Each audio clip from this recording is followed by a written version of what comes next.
ఒకప్పుడు యవ్వనంలో శాపం వస్తే కొడుకుని తలుచుకుని చచ్చిపోతామన్నారు. యవ్వనానికి వృద్ధాప్యానికి ఎంత తేడా ఉంటుందో చూపిస్తుంది రామాయణం.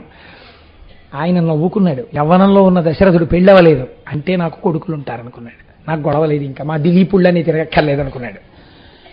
కానీ ఏమైంది, నిజంగా కొడుకుట్టాక ఆ కొడుకు పక్కన లేనప్పుడు చచ్చిపోవడం ఎంత కష్టమో తెలిస్తే వృద్ధాప్యంలో కౌసల్య శాపవాక్యం ఎంత గొప్పదో ఇప్పుడు నాకు అర్థం అవుతోందని ఏడుస్తుంటే అందరూ నిద్రపోతే ఒక్కడే ఏడ్చి రామా రామా అంటూ చచ్చిపోయాడు.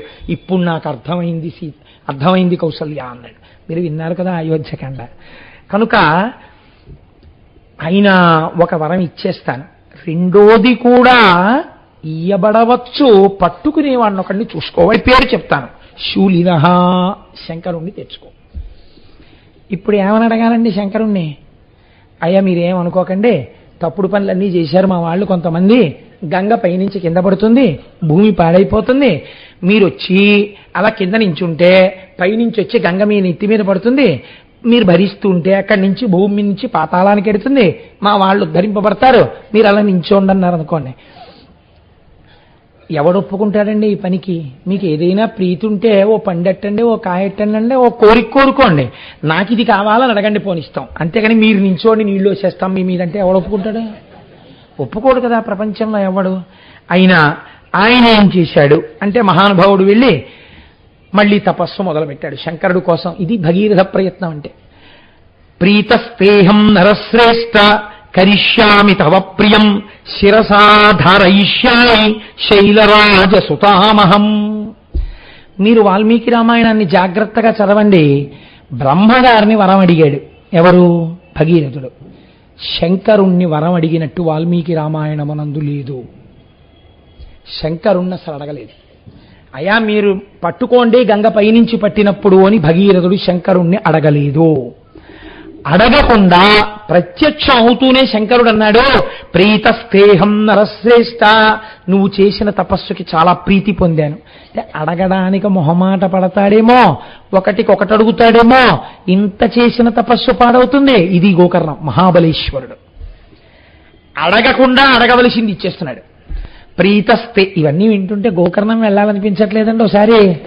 ప్రీతస్తేహం నరశ్రేష్ఠ కరిష్యామి తమాప్రియం, నీకు ప్రియమైనది చేసేస్తాను. ఏమిటది? మళ్ళీ అలా అంటే ఏమిటి చేస్తానంటున్నాడో, నేను అనుకుంటున్నాడో అనుకోవట్లేదో అని నువ్వేమీ అనుకోక్కర్లేదు. శిరసాధరయిష్యామి, తలంతా పడతాను, సత్యం చెప్పేస్తున్నాడండి. కడుపు నిండా తింటాను అన్నట్టు జరగబోయేది చెప్పేస్తున్నాడు. త్రికాలజ్ఞుడు, ఆయనకి తెలియందేముంటుందండి. తల నిండా పడతాను, శిరసా తల నిండా పడతా. గంగ అలాగే అడిగింది, తల నిండా అలాగే పట్టాడు. శిరసాధారయిష్యామి శైలరాజసుతామహం, ఆ పర్వతరాజ పుత్రి ఉందే గంగ, అలా పడతానులే పద అన్నాడు. ఇది మీరు దర్శనం చేయవలసినటువంటి పోస్చర్ అండి గంగావతరణం. మీరు ఇక్కడ ధ్యానం చేయాలి. ఎందుకంటే గంగాధర అన్న నామమే కానీ అసలు నిజంగా అలా నిలబడినటువంటి గంగాధరుడి యొక్క స్థితి మీరు విజయవాడలో కనకదుర్గమ్మ తల్లి దర్శనం అయిపోయిన తరువాత సుబ్రహ్మణ్యేశ్వర దర్శనం నుంచి మల్లికార్జున దర్శనం వరకు వెడుతున్న మార్గ మధ్యంలో పక్కన ఉన్న ప్రమదావనంలో ఇలా నిలబడి పైనుంచి గంగ పడుతున్నటువంటి శివుడు ఉంటాడు కదండి. అయితే చాలా చోట్ల ఎలా వేస్తారంటే ఆయన జడలన్నీ విప్పేసుకున్నట్లు వేస్తారు, కానీ అలా విప్పుకు నిలబడినట్టు లేదు. ఆయన మామూలు ఇప్పుడు ఎందుకు విప్పాలంటే అసలు మీరు ఆలోచించండి, ఇది ఎక్కడొచ్చేస్తుందంటే ఈ కాన్సెప్ట్. సాధారణంగా పెద్ద జడ ఉన్న వాళ్ళు ఎవరుంటారండి? నా బోటిగాడికి అసలు మామూలు క్రాపే ఉండట్లేదు. భగవంతుడు అనుగ్రహించి క్రాపు పాపిడి వచ్చేవాళ్ళకి వెంకటాచలం తీసుకెళ్తున్నాడు కాబట్టి కృప చేసి ఆ గొడవే లేకపోతుంది అనుకోండి. దీర్ఘమైన కేశపాశం ఎవరికి ఉంటుంది? సుమంగళికి ఉంటుంది కదా. వారు స్నానం చేసేటప్పుడు, తలస్నానం చేసేటప్పుడు కొన్ని ఇబ్బందులు లేకుండా ఏదో దాని గురించి మనం పెద్ద విచారణ అక్కర్లేదు, విరబోసుకుంటారు. అది దృష్టిలో పెట్టేసుకుని సాధారణంగా ఏం చేస్తారంటే కొప్పుతో చెయ్యరు కాబట్టి విరబోసుకుని ఆయన నిలబడ్డట్టుగా చెప్తుంటారు. మీరు ఆలోచించండి, అలా విరబోసుకుని నిలబడిపోతే అది ఒక పరిమితి ఏర్పడిపోయినట్టు శివుడికి కూడా. అలా నేను విప్పుకోపోతే ఈ జటాజూటం సరిగ్గా తడవదో లేకపోతే పడిశం పడుతుందో అలాంటి వాడికి పైన చంద్రుడిని ఇక్కడ ధరిస్తాడండి. అసలు జడలు ఎందుకు విప్పుకోవాలి ఆయన?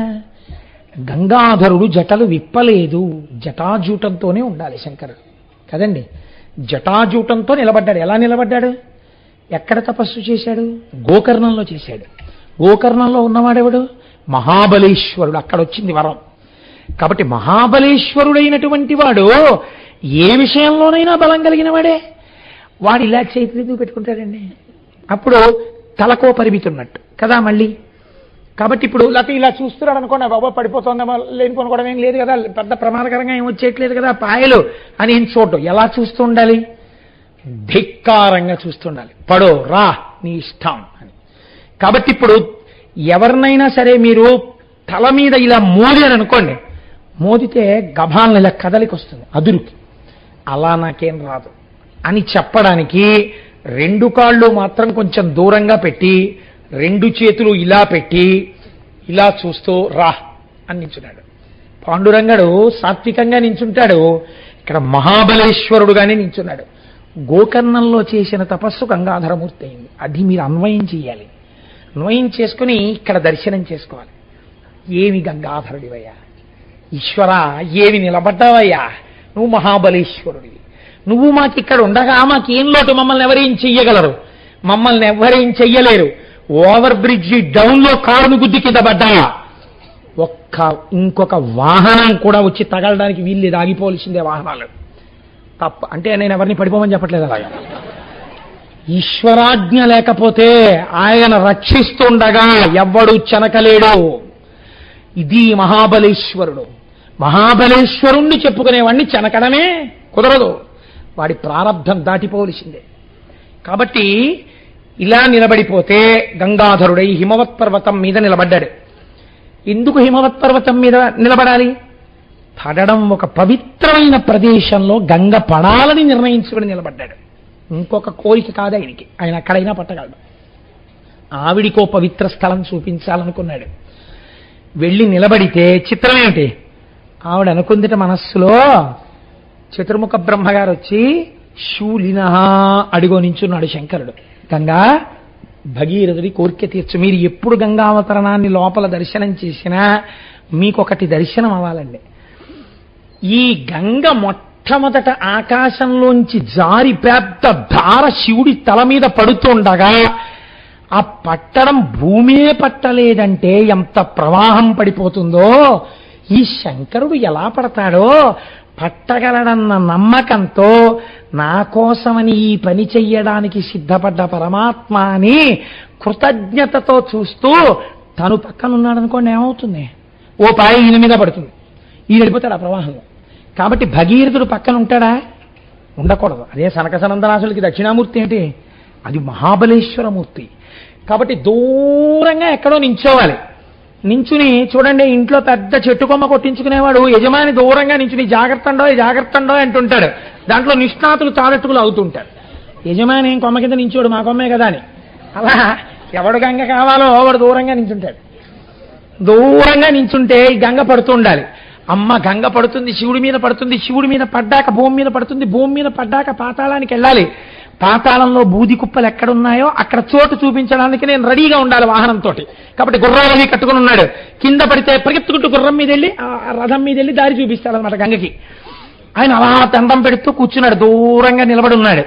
ఇప్పుడు గంగ ఆకాశంలోంచి దూకబోతోంది మీదకి. దూకబోతూ ఆవిడ అనుకుందిట, విర్రాడు. చాలా మంది శంకరుడి ప్రజ్ఞ గమనించకుండా భోళాశంకరుడు అంటుంటారు. భోళాశంకర తత్వం అంత వెర్రితత్వం ఏం కాదైంది. ఆయనంత ప్రాజ్ఞుడెవరు ఉంటారండి? ఆయనకి తెలియనిది ఏముంటుంది? అందుకే శూలినహ అన్నాడు మహానుభావుడు బ్రహ్మగారు. ఏమిటో నించున్నాడు, నన్ను పట్టుకోవడం అంటే మాటలు అనుకుంటున్నాడు. ఆ పైనుంచి నేను ఈయన తల మీద పడి ప్రవాహ వేగంతో వెళ్ళిపోతుంటే ఆ వేగంలో ఈడ్చుకెళ్ళిపోతా పాతాళానికి. మళ్ళీ ఇక్కడ నించున్నవాడు మళ్ళీ కన్ను మూసి కన్ను తెరిచేటప్పటికి ఎక్కడ తేల్తాడు? స్పృహ తప్పిపోయి పాతాళలోకంలో తేల్తాడు. ఏమిటో ఎందుకు నించోవడం, ఎందుకు వెర్రి ఇంత గొప్ప అనుకుందిట. సాకథం చిన్మహీం గంతుం న శక్నోత్యస్తమాస్థిత నైవ నిర్గమనం లేభే జటామండలమోహిత. పడ్డం మొదలెట్టింది పైనుంచి. ఈయనేం చేశాడు? ఇలా కూడా చూడలేదు.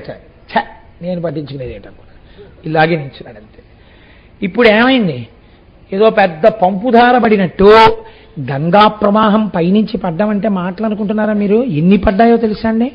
చేపలు పడ్డాయి, తిమింగలాలు పడ్డాయి, మొసళ్ళు పడ్డాయి, దానితో పాటుగా నీటి ఏనుగులు పడ్డాయి.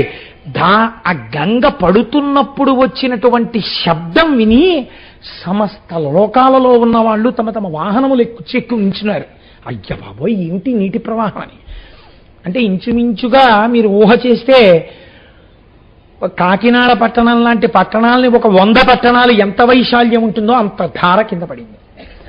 ఇంత ధార పైనుంచి కింద పడిపోతుంటే ఇలాగే నవ్వుతూ నించున్నవాడు అనుకున్నట్ట, నన్ను వెర్రాడనుకుంది కదా, ఎవరు వెర్రాడో చూపిస్తాననుకున్నట్ట. ఇలా ఎన్నాళ్ళు పడింది జటాజూటంలో. నీటికి ఒక లక్షణం ఉంటుంది. మీరు ఎంత గొప్ప పాత్రలో పొయ్యండి, ఇంత చిన్న బెజ్జం ఉంటే తెల్లవారేటప్పటికి చుక్క నీరు ఉండదు అందులో, కదండి. అందులోంచి వెళ్ళిపోతుంది. అది నీటి యొక్క లక్షణం. ఇప్పుడు చిత్రం ఏమిటంటే నీరు, నీటితో పాటు నీటి ఏనుగులు, మొసళ్ళు, ఎండ్రకాయలు, పావులు, తాబేళ్లు, పెద్ద పెద్ద చేపలు, చిన్న చిన్న చేపలు, ఇలాంటివన్నీ కొన్ని సంవత్సరాల పాటు ఆ జటాజూటంలో పడుతూనే ఉన్నాయి. ఇప్పుడు శివుడి జటాజూటము ఎంత పెద్ద రిజర్వాయర్ అంటే, ఇలాంటి బ్రహ్మాండాలకి ఒక బ్రహ్మాండానికి సరిపోయినటువంటి తాగునీటిని సరఫరా చేయగలిగిన రిజర్వాయర్. అన్ని నీళ్లు పట్టేశాడు. చుక్క ఇలా జారట్లేదు, అలాగే తిరుగుతోంది నీరు. చిత్రం ఏమిటి? వ్యసర్పత జలం గిర్ర గిర్ర గిర్ర గిర్ర గిర్ర గిర్ర గిర్ర గిర్ర అంటే ఎంత జటాజూటం ఉప్పాడో. ఇది వదిలేశాడంటారు. వదిలేదు, అలాగే పెంచాడు దాన్ని. నీటి చుక్క ఇప్పుడు పరిమితంగా ఉందనుకోండి, అది నిండిపోయి కింద పడిపోతుంది. కాబట్టి జటాజూటం పెరిగిపోతోంది. వ్యోమవత్యాప్తదేహాయ దక్షిణామూర్తయే నమః.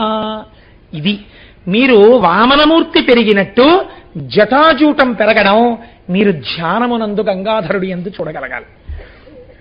జటాజూటం లోకాల వరకు పెరిగిపోతోంది. నీళ్ళన్నీ అందులో ఉండిపోతున్నాయి. సంవత్సరాలు అయిపోయింది. నిలబడ్డా ఆయనకి నీళ్లు పడ్డం కనపడుతోంది, కిందకి పడ్డం కనపడలేదు. మరి అయితే అలా ఎందుకు నించున్నాడు? 2 కారణాలు. నీరన్నది తల మీద పడ్డాక కింద పడుతుందని ఒకటి నమ్మాడు. జుట్టు కదా నీరెందుకుంటుంది అని ఒకటి అనుకున్నాడు. రెండోది ఏమనుకున్నాడు? తప్పకుండా నా కోసమే పట్టుకుని ఉంచాడు కాబట్టి కింద వదులుతాడు. అన్నింటినీ మించి భయం ఏమిటంటే, కొంచెం దగ్గరికి వెళ్ళి అయ్యా ఏంటండి పట్టలేదని అడుగుదామంటే వదిలేస్తే, తనే దగ్గరికి వెళ్ళాక కరెక్ట్గా కింద పడితే తను ఉండడం. కాబట్టి దగ్గరికి వెళ్ళి అడగచ్చా? అడగలేడు. మీరు గంగావతరణాన్నండి, శ్లోకాలు కాదండి, ఇక్కడ దర్శనం చెయ్యాలి. ఇప్పుడు ఎన్ని పరిపరి వేదనలు పొందుతున్నాడో భగీరథుడు అక్కడ. ఎందుకు భగీరథ తపస్సు అన్నారు. ఎంత పరితపించిపోయాడో కంటి ముందు కనపడుతోంది జలధారలో. ఆ పైవాళ్ళు చూస్తున్నారు. ఏమిటి చూస్తున్నారు? కరెక్ట్గా ఇలా కొంచెం పైకి వస్తోంది, ఇదంతా పడిపోతుంది, మళ్ళీ ఇలా పెరుగుతోంది. ఇలా హారిజాంటల్గా పెరుగుతోంది, వెర్టికల్గా పెరుగుతోంది. ఎన్ని నీళ్లు పోసేసినా ట్యాంక్ పెరుగుతూనే ఉంది, పడుతూనే ఉంది గంగ. చక్కగా అందులోనే చేపలు తిరుగుతున్నాయి, అందులోనే మొసళ్ళు తిరుగుతున్నాయి, అందులోనే నీటి ఏనుగులు తిరుగుతున్నాయి. చుక్క నీరు కింద పడదు. ఏమిట్రా ఈ చిత్రం అని అలాగే ఉన్నారు. కొన్ని సంవత్సరాలు తిరిగిన తర్వాత ఈవిడ అనుకుందిట, అరేరే చిన్న కన్నం దొరికితే జారిపోవడం నాకొచ్చు. ఇంత పెద్ద ధారని ఒక లోహం కాదు, తన జుట్టు ముడితో కట్టేశాడు కొన్నేళ్లు గంగావతరణాన్ని. ఈయన ప్రాజ్ఞుడంటే, ఈయన పరమపురుషుడంటే, ఈయన పరబ్రహ్మం అంటే తెలియక వెర్రితనానికి పోయాను. ఈయన పరమాత్మ, ఈయన శరీరానికి తగలడం నా భాగ్యం. ఈయనే వదిలితేనా ఇలా జారిపోతాను. ఇలా జారిపోయినప్పుడు ఇప్పుడు తలకి తగలడం కాదు, ఈయన ఒళ్ళంత తరువుతో కింద పడిపోతాను. అంటే నాకు పరబ్రహ్మ స్పర్శ కలుగుతోంది, నేను పునీతమైపోతున్నాను అనుకుంది. అంతే వదిలేడా? ఈవిడికి ఈ బుద్ధి. ఆయనకి భగీరథుడికి మళ్ళీ తపస్సు మొదలెట్టాడు శంకరుడి కోసం. ఆయన యొక్క కార్యసిద్ధి ఏకకాలమునందు సంఘటించి వదిలిపెట్టాడు నీరు. ఆ నీరు వచ్చి బిందు సరోవరంలో పడింది. మొట్టమొదట బ్రహ్మగారు చేసి తపస్సు చేసినటువంటి స్థలం. అక్కడి నుంచి 7 పాయలుగా విడిపోయింది. తూర్పుకి కొన్ని పాయలు, పశ్చిమానికి కొన్ని పాయలు వెళ్ళిపోయి భగీరథుణ్ణి అనుసరించి ఒక పాయ వెళ్ళిపోయేటట్టుగా ఆయన అనుగ్రహించాడు. ఇది ఈశ్వరతత్వం అంటే. మీరు నేను నిజంగా తీసుకొచ్చి ఒక గ్లాసుడు నీళ్ళు ఇలా పోసామనుకోండి, పోస్తే ఈ పోస్తున్న నీళ్లు ఒక పాయగా ఇటు వెళ్ళుగాక, ఒక పాయగా అటు వెళ్ళుగాక, ఒక పాయ సుబ్రహ్మణ్యుడికి పూజ జరిగిన వైపు వెళ్ళుగాక అన్నాను అనుకోండి, నీ మోహం అని పలవన వైపు వెళ్ళిపోతుంది.